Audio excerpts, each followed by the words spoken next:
It's a clean start and what a race. So why is 10 Dead so hard?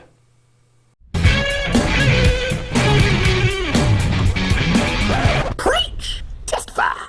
Save us all the typing and watch part 1 so you don't waste time commenting on reasons I've already given. It's a huge roar from the expectant crowd. What I'm going to tell you is going to hurt some of you, but I've been doing this channel and sprint videos for quite a while now, and this is what I've seen. It's time for some hard talk. Nobody cares about sprinting. The number of people who want to get truly fast is such a small population that there's no real money in it. No one wants to make equipment specifically for you, but if they did, most of you wouldn't buy it. You get so little attention because as a community, you've got so little resource, and generally you're overloaded with selfish, narcissistic and demanding people. And the attention you get, many of you don't appreciate. As a community, you seem to fall into two distinct groups. There's the mentally mature who are polite, well-mannered, ask intelligent questions, and understand quid pro quo. I bet dollars to donuts that many of them are professional people, have resources, aka money from their jobs, invest in themselves, applying that thinking and demeanor in their everyday interactions. They approach the quest for speed in the same way. They're the smaller part. Then there's the majority that have natural talent or dreams of natural talent, but lack the manners or intelligence to inspire anyone to help them.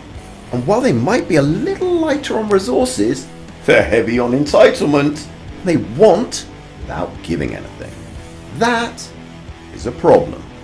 Too many in the community take without giving.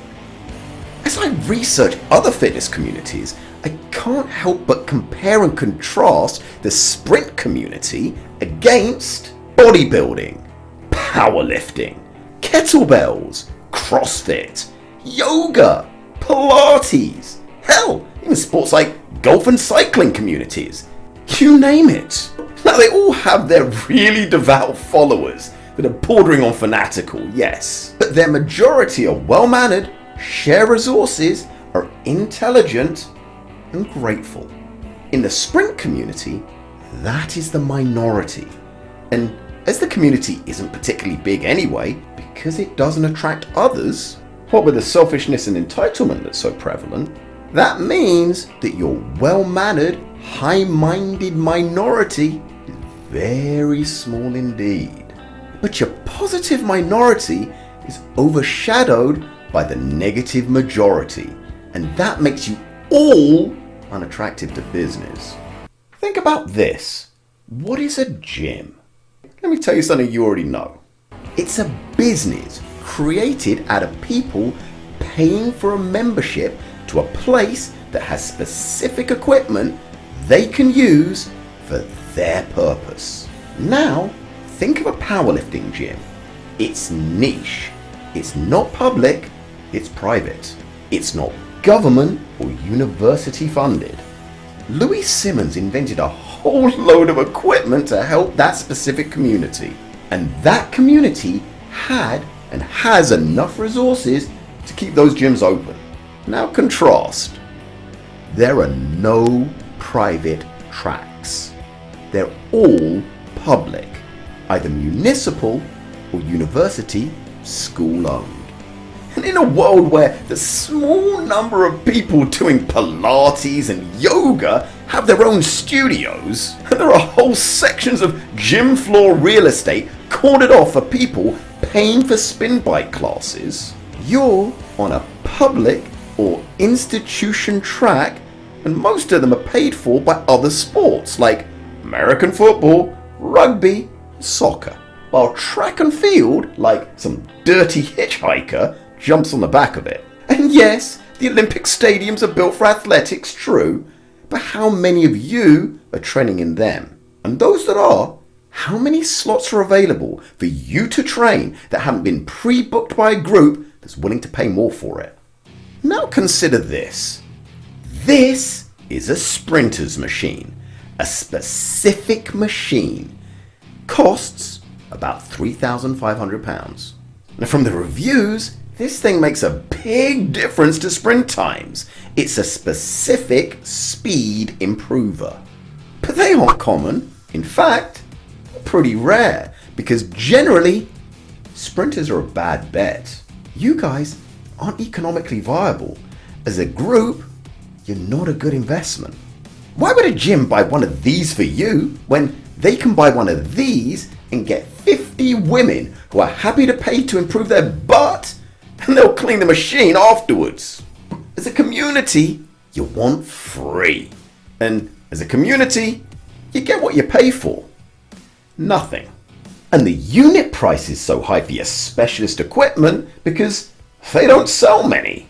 When individuals are polite, high-minded, and well-mannered, they attract others.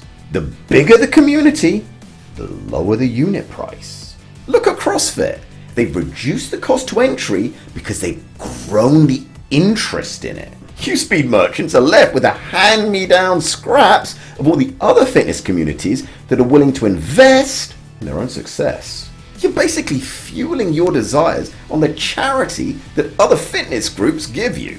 As a community, you've been welching off other fitness communities for the last 60 years. You leached off general fitness multi-gyms in the 60s and 70s. Olympic weightlifting equipment in the 70s to now. You used bodybuilding equipment in the 80s and 90s. The list goes on.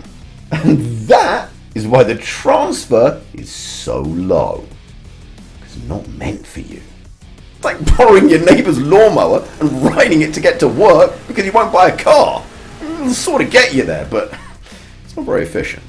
You guys are all dreaming of fast times. Great start from Coleman, we expect that. Rather than asking the hard questions. Expect that. Can Lyles... Why, in a world where every other physical component can improve from training both quickly and continually, like strength, size, flexibility, coordination, power, hell, even mental qualities like memory and public speaking, the sprint times generally not? I'm thinking it's because most of you guys want speed for nothing, because you got speed for nothing. It was given to you by your genetics, you didn't earn it, so most don't want to invest to improve it. Lyles come through. Now, just imagine for a second a world where there were sprint centers, speed palaces, places dedicated to the equipment needed to sprint faster. All the equipment under one roof. And no, they're not called tracks. That's just an all-weather surface you train on. It's like a warehouse floor. In fact, this is how little the community invests. In that warehouse, there are specific events. Hurdles, grass for field event athletes. That equipment and the facilities aren't designed to make you faster.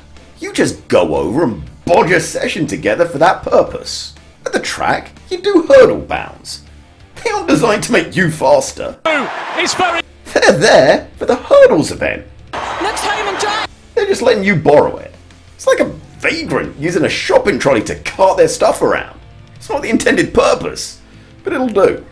If you really want to see how fast you can sprint, you have to be willing to invest in yourself so others will invest in you. For that, you need resources.